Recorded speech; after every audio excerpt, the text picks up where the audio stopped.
El espacio en blanco se abre ya ante nosotros y en esta ocasión para ofrecernos dos propuestas. La primera nos llevará a conocer a uno de los magos más inquietantes de la historia. Se hizo famoso por sus espectaculares escapes. Nos referimos a Houdini, toda una leyenda en el mundo de la magia. Obsesionado con el más allá, luchó por obtener respuestas de esa barrera que separa nuestro mundo del otro. Si vienes en este viaje esta noche, podrás descubrir parte de su vida y Entre leyendas, uno de los magos más célebres de la historia. Tras esa pequeña introducción, contamos parte de su apasionante historia. Su nombre se ha convertido en sinónimo de magia. Fue el hombre a quien no retenían las cadenas, el hombre capaz de escapar de todo. Fue el gran Houdini. Fue el primer adicto a la adrenalina. Le gustaba el riesgo extremo. Su profesión fue el misterio, y el misterio sigue rodeando su muerte. En la versión hollywoodiense de su historia, Houdini se ahoga atrapado en uno de sus números de escapismo. La verdad del asunto es que jamás tuvo ningún problema con aquel número. Otros dicen que lo mató un golpe. Un puñetazo de un hombre cuya cara no hemos conocido hasta ahora. ¿Es posible que el maestro de los magos fuese responsable de su propio fallecimiento? ¿O llegó realmente a morir? La historia de Houdini se ha convertido en un mito. Una locura en que la historia verdadera es más interesante que la ficticia.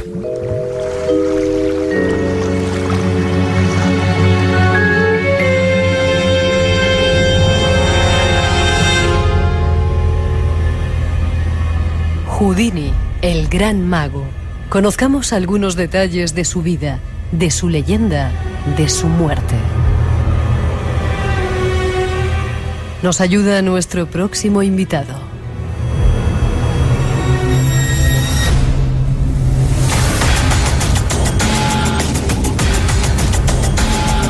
Este es un fragmento de la banda sonora de Houdini, la película, y queremos hablaros esta noche de él con un experto, con alguien que ha preparado todo un trabajo, una biografía, la más extensa que se ha publicado, Eduardo Caamaño. Buenas noches, Eduardo. Hola, buenas noches. ¿Cómo estás? Pues muy bien, muy bien. Me alegro, un pedazo de trabajo que te has pegado. Déjame que te presente, nacido en Río de Janeiro, eres economista, especialista en creación literaria y autor de un libro también que fue increíble, El Barón Rojo, Manfred von Richthofen. Richthofen, El Barón Rojo. ¿Por qué te da por escribir estos libros, Eduardo? Pues yo siempre he sido un lector bastante voraz. Desde niño siempre me ha gustado leer. Tengo en casa pues una biblioteca con bastantes ejemplares y aparte de todo esto me gusta la no ficción. Aunque bueno, leo una novela de vez en cuando, pero mi lectura principal son libros de historia, hechos reales, política, etcétera. Y yo pues soy un poco aficionado a la historia militar, siempre me ha gustado. Y llegó un determinado momento de mi vida que quería leer algo sobre el Barón Rojo, que es un personaje quizá el más importante de la Primera Guerra Mundial a nivel así mediático, ¿no? Y me extrañó mucho al constatar de que no había nada en castellano a nivel de biografía detallada, ¿no? Es decir, hay algunos libros que tratan el tema de manera un poco así superficial, ¿no? Y no había nada de especial, entonces, bueno, junté un poco la curiosidad con el gusanillo de intentar escribir algo. La cosa tomó una dimensión que yo no esperaba y cuando me di cuenta ya tenía ahí casi un tocho de hojas escritas, ¿no?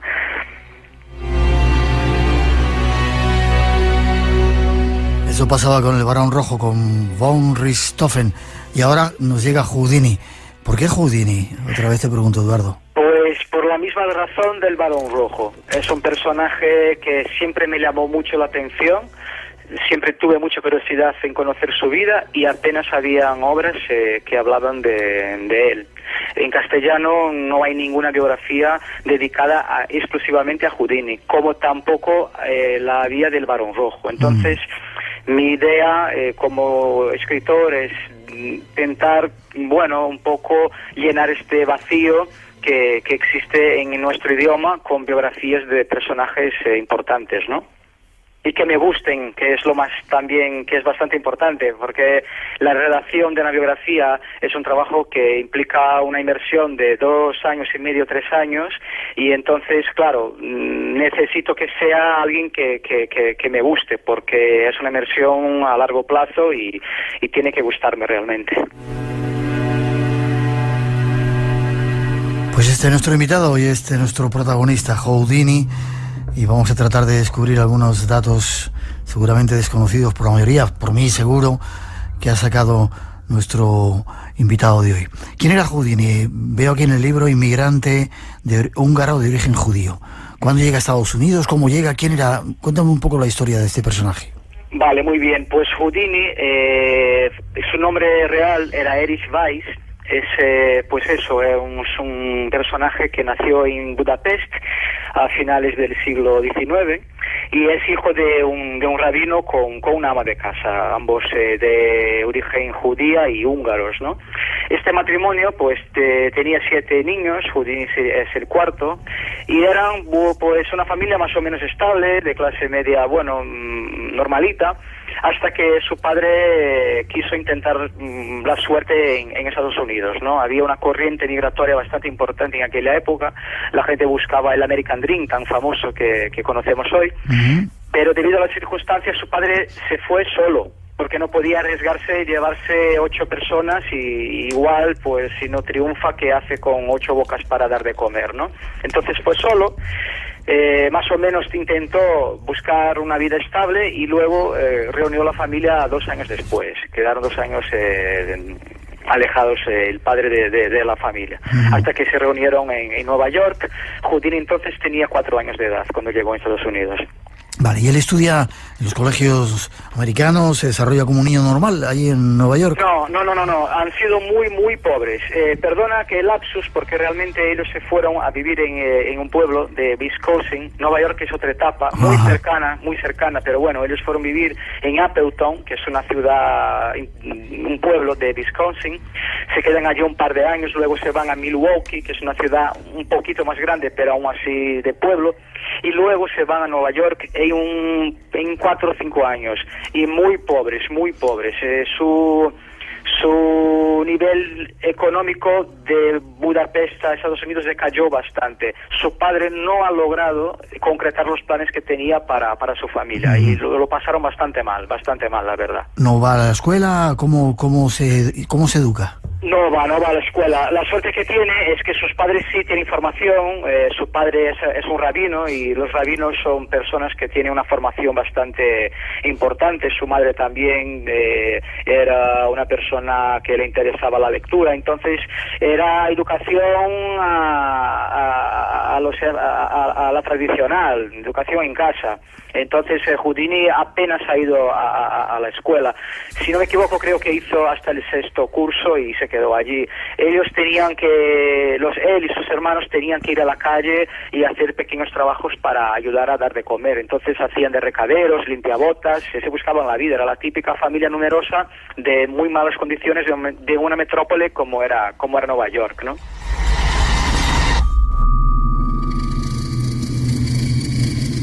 Eduardo, ¿cómo se va transformando esta persona para convertirse en mago? ¿De dónde le viene esa vocación? Pues viene un poco del interés, de la curiosidad. De cuando era niño llegaba al circo, al pueblo, y de todos los artistas que habían en el circo, era el mago el que más le llamaba la atención. Entonces fue un poco esto, la inquietud del niño, que le llamaba la atención el hecho de que un hombre cogiera pues pañuelos, cartas y bolas y hiciera cosas así mágicas, ¿no? Cuando tenía la edad de 15 años, trabajaba en una fábrica de corbatas, ya trabajaba como trabajador de nómina, ¿no? Y allí conoció un compañero que sí ya era aficionado a la magia a un nivel un poco más avanzado, y le introdujo al mundo de la magia como aficionado, ¿no? Pero realmente el gran giro que da en su vida en este sentido es cuando le cae en sus manos un libro de un mago francés llamado Hubert Houdin. Este mago era en aquella época el gran mago internacional, era el mago que ha trasladado la magia de las verbenas, de los circos, al gran teatro. Hubert Houdin fue el mago que introdujo pues el frac y la chistera a los magos modernos. Entonces Houdini pues le llamó muchísimo la atención, y ahí viene una de las primeras anécdotas, que su nombre Houdini, su nombre artístico, viene de este mago francés que se llamaba Hubert Houdin, que es Houdini sin la I. Lo que hizo Houdini fue coger su apellido Houdin y agregarle una letra I. Entonces de ahí viene su nombre artístico. Y a partir de ahí empezó a estudiar más a fondo lo que sería la profesión de un mago, los trucos, los números, intentar pues buscarse la vida en este sentido. Era un tipo despierto, ¿no? Tenía esa inteligencia innata que te hace darte cuenta de las cosas, ¿no? Yo diría que es casi un genio, porque este hombre hizo cosas que un ser humano normal no las hace. Y no hablo solo de escapismo, ya hablaremos durante nuestra charla, pero este hombre era una máquina, vamos. Uh-huh. Y dime una cosa, en aquel tiempo la figura del mago era algo muy importante, era como una estrella rutilante como las de Hollywood después, ¿no? Sí, en Estados Unidos ya habían grandes figuras de magos muy importantes como Herman el Grande, Keller, que es un mago en Estados Unidos muy muy famoso. La figura del mago, ya había magos que eran celebrities en Estados Unidos, gente de muy nivel que cobraba bastante bien y que vivía pues la vida de un jugador de fútbol de los días de hoy. Vale. Claro, eran unos cuantos, no es decir que eran todos, pero había unos 3 o 4 que sí triunfaron y eran verdaderas celebridades en su país. Vale, tenemos ya a nuestro Eric Weiss Houdini crecidito, se ha decidido por la magia, por actuaciones. ¿Cuál es la primera que hace? Pues él empieza en la carretera, coincide que en el año, si no me equivoco, yo de fechas ahora tengo que tener un poquito de cuidado, pero si no me equivoco, en 1884 en Estados Unidos se inaugura la Expo de Chicago. Uh-huh. Igual que aquí tuvimos en el año 98 la Expo Sevilla, pues ahí tuvieron la Expo Chicago. Y en aquella época, en el siglo XIX, estas Expo eran muy, muy bombásticas, muy importantes, porque, por ejemplo, una de las cosas que la Expo Chicago presentó a la gente de calle fue la electricidad. Entonces había gente que jamás había visto una bombilla. Era gente que vivía realmente en casas de velas, ¿no? Y fuego. Y muchos de ellos vieron la electricidad en la Expo de Chicago. Menciono esto para que te hagas una idea de lo trascendental que ha sido esta Expo, ¿no? Entonces Houdini estuvo en esa Expo no como atracción principal, por supuesto, porque era un don nadie en aquel entonces, pero bueno, hacía presentaciones en calles por allí paralelas a la gente que llegaba, intentaba llamar un poco la atención. Entonces el primer gran marco suyo fue allí, no como protagonista para nada, apenas solamente, ¿no? Como un artista más que deambulaba por allí y bueno, intentaba pues que le vieran. Vale. Déjame que escuchemos juntos, tenemos algunos fragmentos preparados de Houdini. Estás en Radio Nacional esta noche hablando de ese personaje, ese genio Houdini que transformó el mundo de la magia, con nuestro invitado Eduardo Camaño. Escuchad. Dicen que cuando vas a morir, ves pasar tu vida ante tus ojos. Me llamo Harry Weiss, pero nadie me llama así desde hace mucho.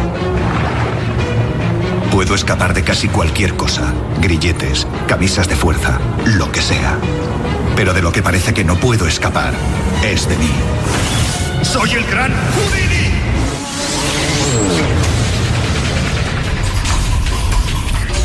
Espacio en Blanco, en Radio Nacional, con Miguel Blanco. Y esta noche buscando los restos, como decimos, de Houdini, tras esa introducción. Comienza, ya tiene claro que quiere ser mago, no puede escapar de él, decía ahí. ¿Y en qué se especializa? ¿Con qué empieza a trabajar? Claro, Houdini, bueno, en sus primeros meses como mago, él intentó ser un mago clásico. Él quería ser como Harry Kaller, que era el gran mago decano de la época. Quería ser como el Hermann el Grande, que era otro mago bastante importante. Él quería ser un mago clásico, un mago de cartas, de bolas, de pañuelos, de utilería clásica de magia. De hecho, en sus primeros carteles, él se autodenominaba el rey de las cartas. Pero con el tiempo se dio cuenta de que si siguiera por ahí, no destacaría. Sería uno más. Así que tuvo la idea de introducir las esposas en sus números. Y como no tenía dinero para publicitarse, él tuvo la idea de ir a la comisaría de policía del pueblo donde estaba y desafiaba a los agentes que le aprisionaran en sus calabozos. Y les retaba diciendo que en 5 minutos estaría libre. Y no fallaba. Les ponía dentro de una celda con grilletes en las piernas, con las muñecas atadas, muchas veces desnudo, para que no pudiera ocultar ninguna herramienta, y siempre se liberaba. Y claro, la prensa estaba por allí presente porque había mucho periodista de crónica policial que hacía turnos en las comisarías para alguna noticia de crimen, etcétera. Entonces, claro, al encontrarse con semejante situación, no perdía el tiempo y sacaba pues una nota al día siguiente. Y fue así que fue consiguiendo publicidad gratis. Era Houdini, aparte de lo bueno en su oficio, sabía controlar muy bien primero la tecnología que empezaba a desarrollarse entonces, ¿verdad? Sí. Y la publicidad, ¿no? En eso era un mago absoluto. Era el rey del autobombo, siempre ha sido, hasta el final. Vale, comienza a hacer esos números de escapismo y según veo aquí, se escapa de jaulas, de sacos, de ataúdes, de arcones, incluso de profundos ríos, poniendo en peligro incluso su vida muchas veces, ¿no? Sí, esto ya ha sido una etapa un poco más avanzada. De momento él seguía con esta estrategia de las comisarías, hasta que un día tuvo la gran suerte de que un empresario del sector de teatros le viera actuar, ¿no? Se llamaba Martin Beck, era pues director de una cadena muy importante de teatros que era la cadena Orfeum, y le llamó la atención este mago diferente que hacía, además de trucos clásicos, algo de escapismo. Tenía además un truco que se llamaba metamorfosis, que era un truco que utilizaba un baúl en que cambiaba de puesto con su mujer.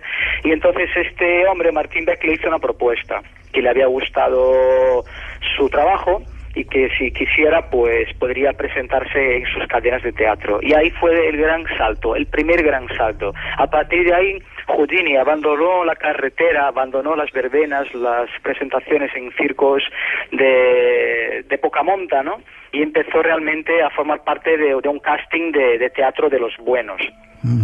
Y ahí fue cuando empezó a complicar más sus números.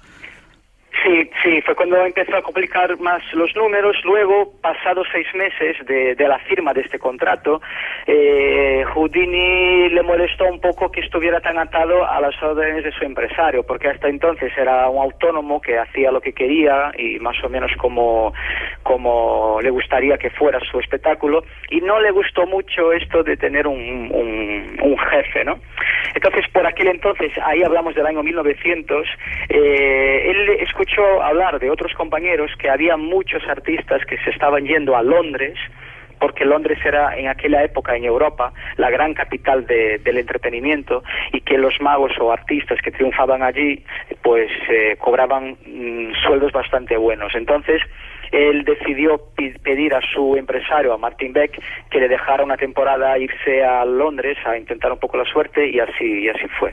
Se fue a Londres, y en Londres tenemos la otra gran anécdota de su biografía, que claro, al llegar allí era un desconocido, como antes, ¿no?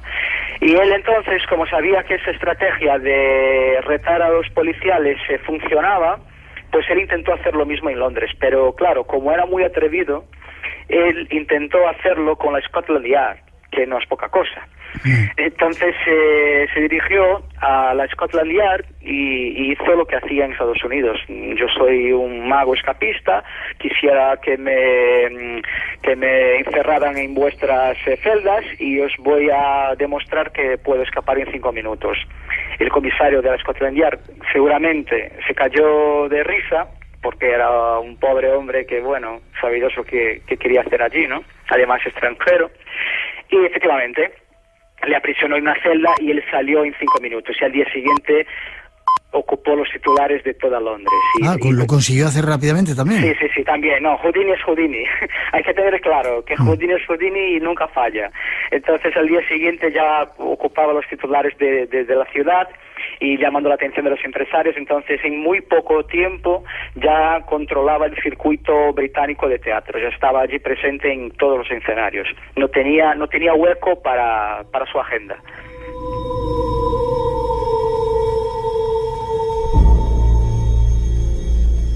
Cuando empieza a tener así un poco ya de fama, parece que comienza a desafiar el mundo, ¿no?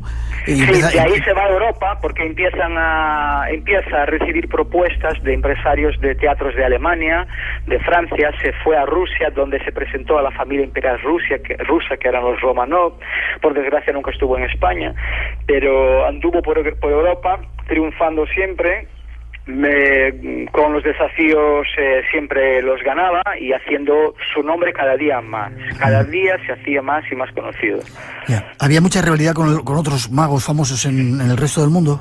El problema que tenía Houdini por aquel entonces no era bien la competencia de magos similares, sino de imitadores.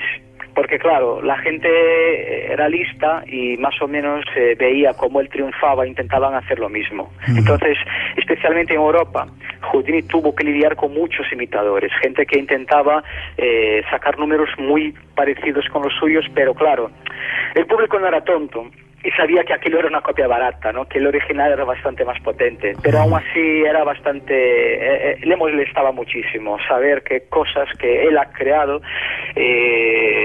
estaban siendo pues copiadas por artistas bastante malitos, ¿no? Y fue en esta época que empezó a montar números suyos de su creación propia.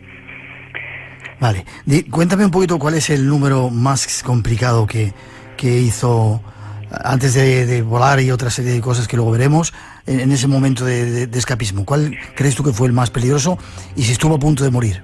Vale, el más peligroso y el que más tiempo invirtió para que saliera bien fue la celda de tortura acuática, que es un tanque de 2 metros de alto, más o menos, lo suficiente para que entre una persona allí, y él lo introducían boca abajo, encadenado, con grilletes, y este tanque pues era encerrado por encima, sus tobillos quedaban atados a la tapa, y a la tapa pues era encerrada con una serie de candados, ¿no? Y él tenía que escapar, pero no solo escapar, él salía dejándola intacta, es decir, con los candados cerrados, como si no estuviera dentro, básicamente como si desmaterializara. Y esto es un truco muy importante, muy peligroso, pero nunca ha fallado en ese truco. ¿Estuvo al borde de la muerte alguno de ellos? No sé. No. Él nunca ha tenido ningún problema porque era una persona que planificaba todos los trucos que diseñaba, que hacía, eran muy planificados. Lo más cerca que estuvo de tener ahí algún problema más serio fue más adelante en su carrera, que él quería montar un número que se llamaba Enterrado en Vida, que sería, bueno, como dice el título, quería que le sepultaran en un ataúd bajo tierra. Pero claro, las condiciones eran terribles, el peso de la tierra casi colapsaba el ataúd y él sabía que si esto llegara a ocurrir no tendría condiciones de salir y acabaría muerto por asfixia, ¿no? Entonces, durante las pruebas se dio cuenta que aquello era bastante arriesgado y no se atrevió a ir adelante. Houdini, cuando sacaba un número al escenario, estaba seguro de que tenía todo controlado. Ya. Has hablado de trucos, ¿cómo lo hacía? ¿Cómo era capaz de quitarse los candados tan rápidamente? ¿Cómo salía del agua? ¿No había magia? No lo puedo decir, era magia, es magia. Vale, es magia. Vale. Esto no lo digo en el libro, ¿vale? En ningún momento el libro no lo revela. No lo revela por 3 razones. Primera, por respeto a Houdini, porque Houdini ha sido, como he dicho antes, un artista que estuvo luchando toda su vida para que nadie copiara sus números, y él los guardaba con muy celosamente, ¿no? Segundo, por respeto a los magos de la actualidad. Muchos son profesionales que viven de este trabajo y creo que no les haría mucha gracia que saliera una biografía contándole sus secretos, ¿no? Y tercero, porque creo que para el lector le da un halo de magia que al terminar el libro se quede con la duda. Vale. Pues como tú, ¿cómo lo hacía? Pues creo que el mérito de un libro como este es que el lector al terminar se quede ahí, ¿sabes?, con la duda, vale, con cómo hacía este hombre. Pues entonces no hables de trucos, ¿eh? Di magia. Muy bien, de magia, siempre, efectivamente. Vale, déjame escuchar otra cosa, que escuchemos juntos otra cosa. La leyenda continúa. Espacio en Blanco, con Miguel Blanco, en Radio Nacional.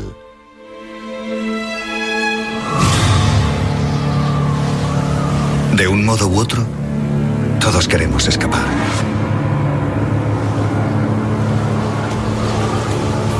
Cuando la rutina nos encadena, necesitamos huir. Huir del aburrimiento, del dolor, del miedo. No. Pero yo no.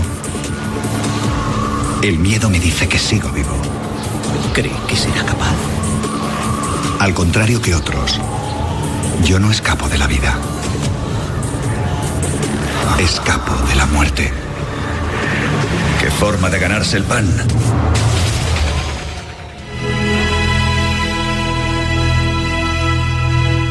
Pequeños fragmentos de esa película, Escapaba de la muerte, decía.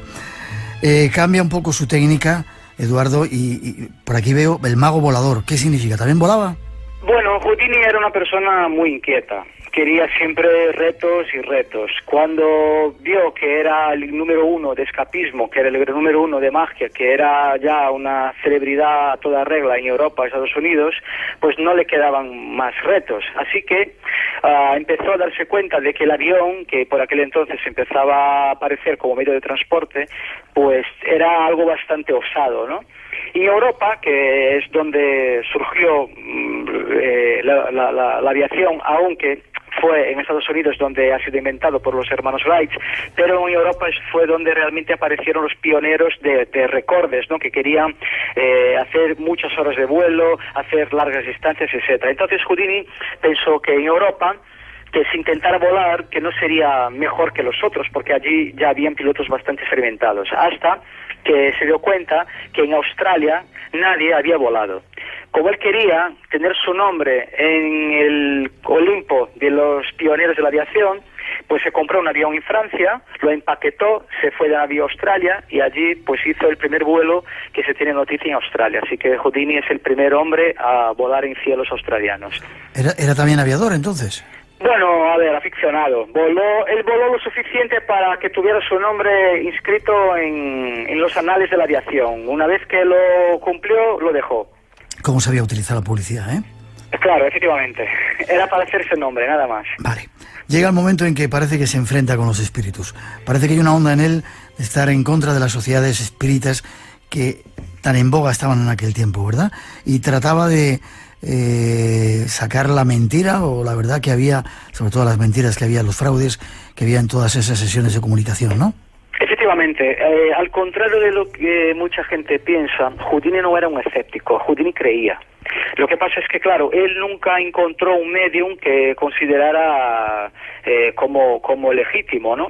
Esto todo vino a raíz de la muerte de su madre. Su madre muere el año 1913 y esto ha sido una desgracia de la que nunca ha logrado superar. Fue una muerte inesperada, le pilló de gira, ella murió en Nueva York, él estaba en los países nórdicos, entonces le traumatizó bastante y a partir de ahí él le empezó a nacer dentro de sí un deseo incontrolable de hablar con su madre. Entonces él buscó todos los medios posibles para ello. En aquella época, como bien has dicho, en los albores del siglo XX, comienzos del siglo XX, años 10, 20, el espiritismo estaba de moda, pero no como moda, pero como algo realmente factible. Hay que pensar que en aquella época fue cuando aparecieron cámaras fotográficas muy potentes para la época, no comparadas como hoy, pero eran máquinas que para aquella época eran bastante potentes. Máquinas aparatos que hacían vídeos y sobre todo lo que llamó mucho la atención para aquella época fueron las máquinas de rayo X, es decir, de repente apareció una máquina que hacía fotos internas del cuerpo, de huesos y órganos. ¿Qué me dices, sí? Para nosotros hoy es algo muy trivial, pero para aquella época era una revolución, era algo inimaginable. Entonces, muchos de aquel entonces pensaban que si había un aparato que podía sacar fotos de mis huesos y órganos, ¿por qué no podía hacer la foto de una alma, de un espíritu? Entonces yo quiero siempre hacer hincapié para que los lectores de hoy se trasladen a la mentalidad de aquella época, porque muchas de las cosas que hoy para nosotros parecen triviales e incluso ingenuas, para aquella época era realidad.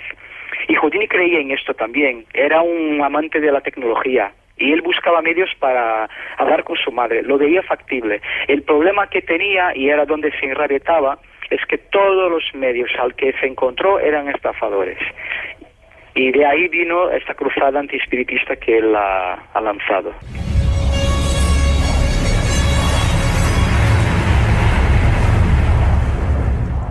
Nadie le encaminó a esa comunicación con su madre, no encontró nunca a nadie que le dijera... No encontró nunca a nadie, y ahí viene una otra anécdota de esta etapa que es muy interesante y yo considero muy importante, que es la siguiente.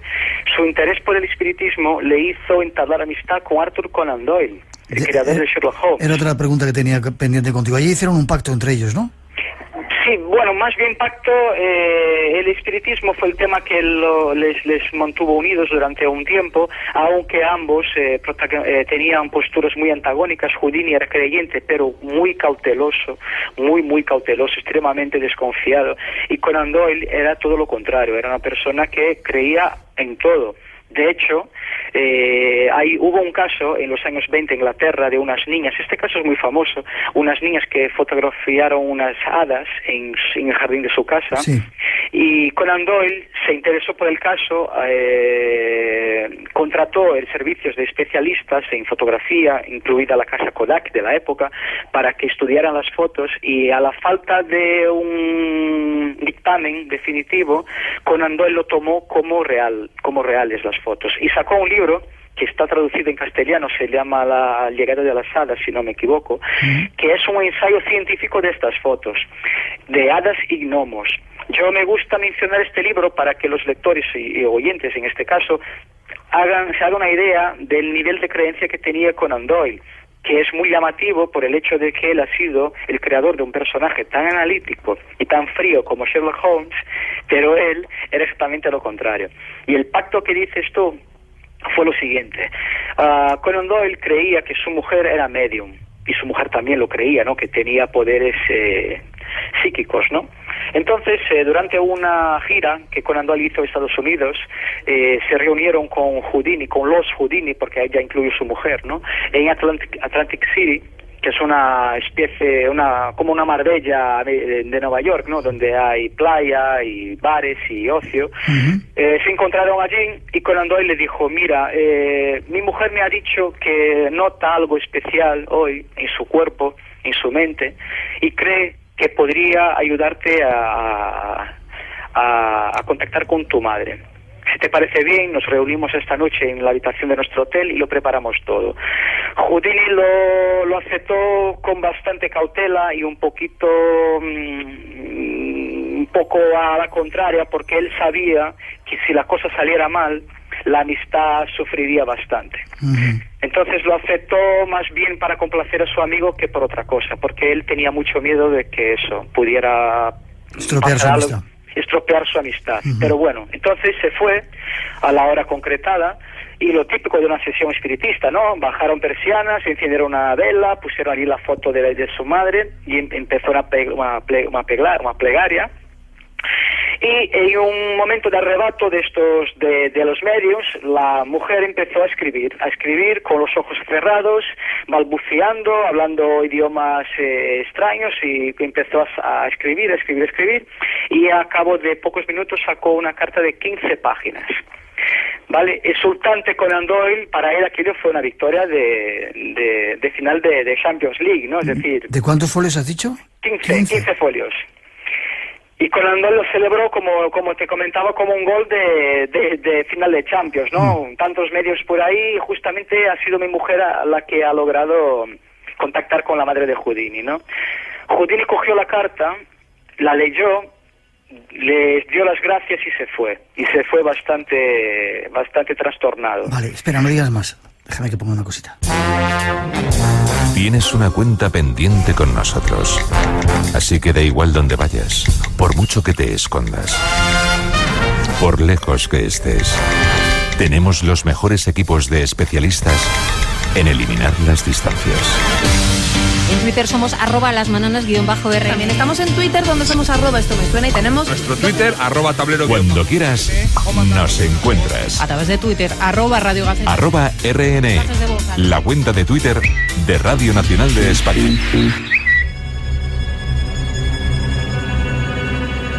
Espacio en Blanco. Tu cita con el misterio en Radio Nacional. Se fue bastante, que no se enfaden los siguientes, que ahora lo vas a contar, se fue bastante así como enfadado, ¿no? De que lo que había leído en esos folios, ¿qué pasaba? ¿Cómo, perdona? No, te decía que se fue un poco así como contrariado porque encontró respuestas en esos folios. Claro, vamos a ver, había muchos problemas en esta carta. El primer problema era que Houdini, como habíamos hablado antes, era de origen judío. Y la carta estaba encabezada por una cruz cristiana. El segundo tema era que los 15 folios estaban redactados en inglés cuando su madre jamás habló inglés, aún viviendo en América. Los inmigrantes de aquel entonces, cuando inmigraban, vivían en guetos suyos, vivían entre ellos, entre sus colonias, ¿no? Y entonces la madre de Houdini hablaba en alemán, hablaba en húngaro, en yiddish, hablaba en idiomas del este europeo. Jamás habló en inglés. Entonces no tenía sentido que la carta estuviera redactada en inglés. Y lo tercero era que el contenido de la carta era muy genérico. Era una carta amable de una madre que echaba de menos a su hijo. Es decir, no tenía ningún detalle del que Houdini pudiera identificar. Ya. ¿No le convenció entonces a Houdini? Para nada. ¿Qué pasó? Que él se quedó callado, lo tragó por el aprecio que tenía Conan Doyle, y esperó a que ellos se fueran de vuelta a casa. Esperó una semanita para que se fueran, y una vez que estaba en Inglaterra, Houdini fue a los periódicos y allí empezó un combate de palabras y de notas entre los dos. Los dos empezaron a pelear en público a través de notas de prensa, y a los periodistas aquello les encantaba. Porque claro, estaban los dos hombres más famosos del mundo, el gran mago Houdini y el creador de Sherlock Holmes, haciendo un combate de argumentos entre los periódicos. Aquello vendía bastante prensa. Ya. Casi finalizando los últimos minutos, desenmascaró a muchos grupos de estos que intentaban comunicarse con los espíritus. Sí, a muchísimos a diario. Él iba a sesiones, incluso llegó a ir disfrazado, porque claro, los medios ya le esperaban. Los medios, cuando promovían sesiones espíritas, ponían seguridad en las puertas de los locales para que él no entrara. Y él entraba muchas veces disfrazado para que no lo reconocieran. Llegamos a este nivel. ¿Y encontró respuestas, Eduardo? ¿Encontró respuestas respecto a lo de su madre, a la trascendencia con el más allá, o se fue con esa duda? Se fue con la duda. Jamás obtuvo una única palabra de su madre. Ya. Aquí en tu libro hay una frase que encabeza un poco todo, que dice: mi mente es la que me libera. Sí. Una frase de Harry Houdini. Sí. ¿Había llegado a controlar tanto, a tener ese poder o ese don de controlar su mente para poder liberarse de todas las pruebas a las que se sometían?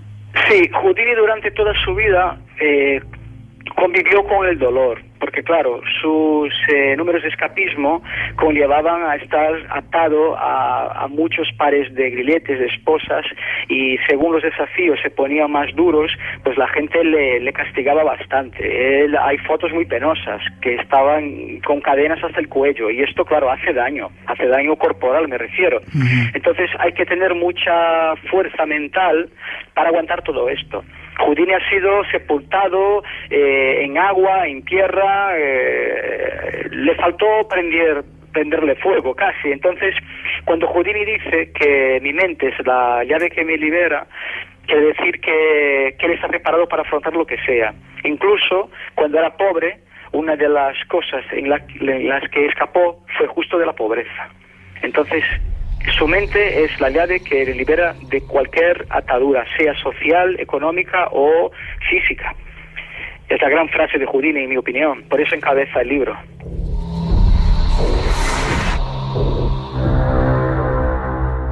casi terminando, Eduardo. ¿Qué has aprendido tú después de esta inversión en tiempo y esta inmersión en la vida de este personaje? ¿Qué te aporta o qué puede aportar Houdini a...? Bueno, por un lado, me gustó mucho conocer la historia de la magia de aquella época. De hecho, me gustaría decir que es una biografía de Houdini que efectivamente habla de su vida, pero su vida, que está detallada en este libro, no es nada más que un hilo conductor para llevar al lector a una inmersión a la era dorada de la magia, que es justamente el cambio de siglo, del 19 al 20. Entonces el lector conocerá a otros magos, conocerá cómo era el sector en la época, cómo funcionaban los teatros, el vodevil, todo esto. Eso por un lado. Por otro lado, hablando un poco más de una manera trascendental, yo lo que aprendí con Houdini es que todo es posible, que lo único que necesitas es fuerza, buena voluntad, y claro, la suerte también cuenta un poco, pero la suerte no viene sola, tienes que dar algo de tu parte, ¿no? Entonces lo que aprendí con Houdini fue esto. Y yo también puedo decir de mi parte, este libro salió porque, bueno, yo tuve que hacer un esfuerzo de tiempo, sobre todo, para sentarme, para dedicarme. Yo no soy escritor a tiempo integral, yo trabajo en oficina, entonces tengo que sacar un par de horitas todos los días, fin de semana pues bastantes, y esto a largo plazo hay gente que lo deja, porque es normal. Tienes que tener una pasión, un gusanillo que te ayude a seguir adelante, y esto lo aprendí con Houdini también. Vale. ¿Cómo murió? Curiosamente y mágicamente, la noche de Halloween de 1926, ¿no? Un loco se acercó por allí. ¿Lo detallamos de verdad o dejamos para que el lector lo vea? Yo... Da un toquecito. Olvídate, ahora estamos en la radio, no son lectores, serán, porque van a comprar tus libros, son oyentes. Vale. Eso es. Detalla un poco, mira, toda la gente del estudio está diciendo, venga, sí, detalla, venga, por favor. Detalla un poco. Vale, pues, ¿es como sale en la película? ¿Le golpean y le machacan por dentro? O... Sí, efectivamente. Houdini tenía un hábito de que le dieran golpes en el estómago. Era un reto que proponía a gente muy fuerte, ¿no? Cogía a campeones de boxeo, a gente fornida, a gente de fuerza, y les retaba a golpearle el estómago, porque él aguantaba los golpes, ¿vale? Como había dicho antes, estaba muy acostumbrado a convivir con el dolor, entonces un golpe, por más fuerte que sea, no le hacía mucho daño. Parece ser que, claro, no se hizo autopsia en su cuerpo, entonces no se sabe, todo son conjeturas, ¿no? Pero parece ser que él podía estar empezando a padecer de algún cuadro de apendicitis que iba a acabar estallando en cualquier momento, y le dieron un golpe en esta zona justo cuando tenía pues este cuadro, ¿no?, de apendicitis, y el golpe lo agravó, y ahí entra otro aspecto de Houdini, que era muy cabezón. Empezó a notar una fiebre muy rara, empezó a notar una debilidad que no la tenía, y en lugar de ir a un hospital ya de primera para comprobar lo que era, pues él decidió aguantar, porque como te había comentado, estaba muy acostumbrado a convivir con el dolor. Tenemos que pensar que tras 30 años escapando de tantos retos y desafíos, uno llega a pensar que es un superhombre, y puede que Houdini lo pensara, que era invencible. Entonces él decía que es una fiebre para el gran Houdini. Entonces lo aguantó, y hablamos de una época, el año 1926, que no había antibióticos, no había ninguna medicación para frenar una fiebre, entonces cualquier infección era mortal. Así que Houdini murió de forma bastante mundana, murió de una infección generalizada.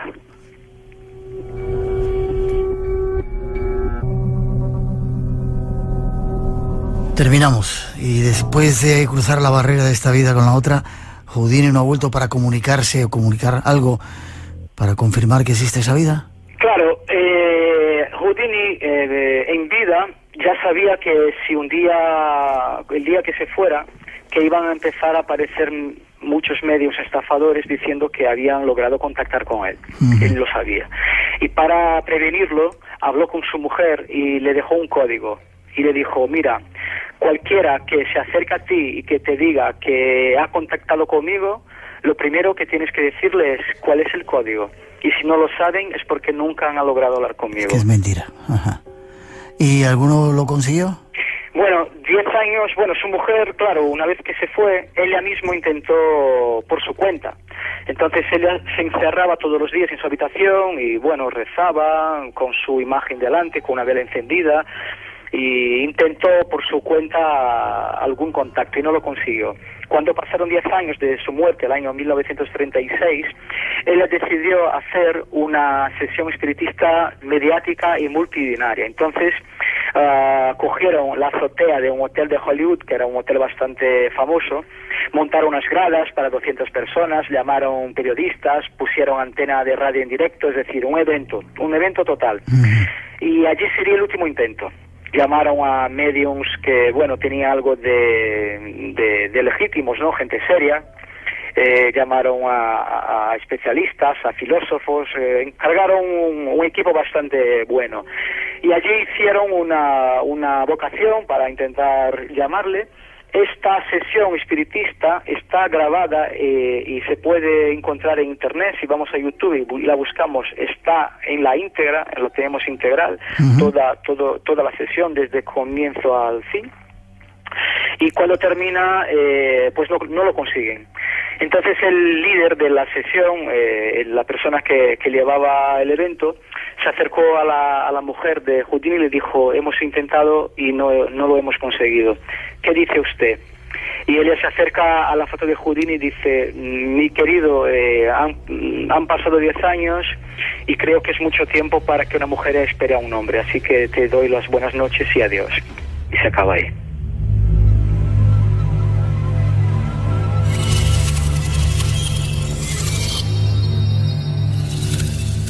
Pues vamos a dejarlo ahí, si te parece, Eduardo. Muy bien. Qué bonita historia. Forma de contacto contigo para saber más de ese trabajo increíble que has hecho contando datos desconocidos sobre Houdini y su biografía. Pues tengo mi página web, que es eduardocaamano, con 2as.com. eduardocaamano.com. Eduardo, gracias. Ha sido un placer tenerte por aquí. Gracias. Ha sido un placer. Muchas gracias. Fuerte abrazo y estamos en contacto. Venga, hasta luego. Hasta muy pronto. Todos los misterios señalan hacia una misma dirección. Espacio en Blanco, con Miguel Blanco, en Radio Nacional.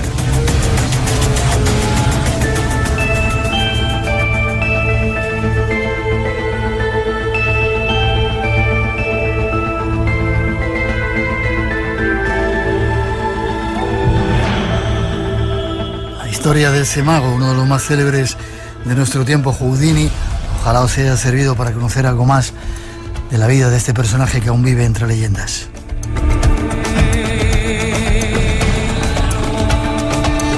Ahora vamos a hacer una pausa. Llegan las noticias a las 3, las 2 en las Islas Canarias. Tras ella regresamos.